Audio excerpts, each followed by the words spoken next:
Well, tonight, NTV has been able to access some of the documents filed against 4 IEBC dissenting commissioners, now known as Cherera 4.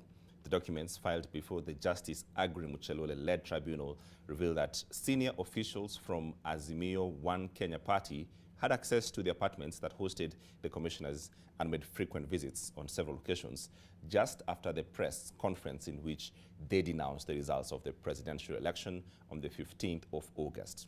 NTV's Sydney Chazima now with those revelations. This scene will forever be etched in the memories of Kenyans for a long time. It was a moment that threw the country into confusion, uncertain of what would happen next. And as Kenyans held their breath, back at Bomas, a chaotic frenzy preceded the final announcement by Wafula Chebukati, further fueling tensions across the country. And as the 4 commissioners walked away, little to no information has been forthcoming about their whereabouts since that day. NTV has learned that the 4 commissioners, through Edwin Ngonga, Raila Odinga's close ally, who was staying at the Yaya Apartments and Hotel 2 months before, in the month of June, managed to secure 3 rooms at the establishment, which is under Busaim Investments along Agwings-Kodhek Road. In this invoice number 51715, the 4 were booked in apartments 21, 23 and 27 on 15th of August.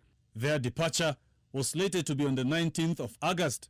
At exactly 20:36 hours on the 15th of August, the Yaya Apartments and Hotel Management admits to the reception 4 guests in the company of bodyguards and other individuals. The 4 are identified as the 4 IEBC commissioners. 2 commissioners headed straight to the rooms, while 2 others proceeded to the reception to check in. But the 2 rejected to have their details taken. The 4 were booked in as tenants. None of their names are indicated on the hotel's logbook. Edwin Ngonga would later pay the bills on the 16th of August, the following morning. Interesting to note is the number of times high-caliber political operatives allied to Azimio One Kenya Alliance would visit the establishment. On the 15th of August, the executive director of Azimio One Kenya's campaign secretariat, Raphael Tuju, was booked in as a visitor at the Yaya Apartments at around 21:54 hours. His destination was apartment 23. On 16th of August, Tuju would visit apartment 21. This time, the vehicles he used had different registration numbers. It is not clear who exactly he visited in the 2 apartments. As earlier indicated, the occupants were only booked in under the name tenant. George Oduor Ongwen, who has been described as the cog in the wheel of Raila Odinga's ODM party, visited apartment 21 on the 16th of August from around 12:50 hours to 13:20 hours. KANU chairman Gideon Moi's personal assistant Peter Chelanga was also logged in the records. He visited apartment 21 on 16th of August at 11:08 hours, then left at 11:13 hours. He came back to the same apartment at 15:53 hours and left at 16:42 hours. Records also show that the KANU party, one of the constituent parties in the Azimio coalition, also had its Secretary General Nick Salat visit the Yaya Hotel and Apartments. At 10:41 hours, 17th of August 2022, Salat entered apartment number 21 and left 8 minutes later. He came back to the same apartment 21 at 16:54 hours on the same day and left 4 minutes later. And on the 18th of August, Salat visited apartment 21 again from around 14:15 hours. This time in the company of Edwin Ngonga, who joined him 6 minutes later. The 2 left apartment 21 at 14:59 hours. The details of their conversations and which commissioner was in what apartment are unclear, but raise more suspicion. In his affidavit, IEBC Chair Wafula Chebukati indicated that the 4 commissioners wanted the results altered in favor of a runoff, a claim Embakasi East MP Babu Owino appeared to intimate to.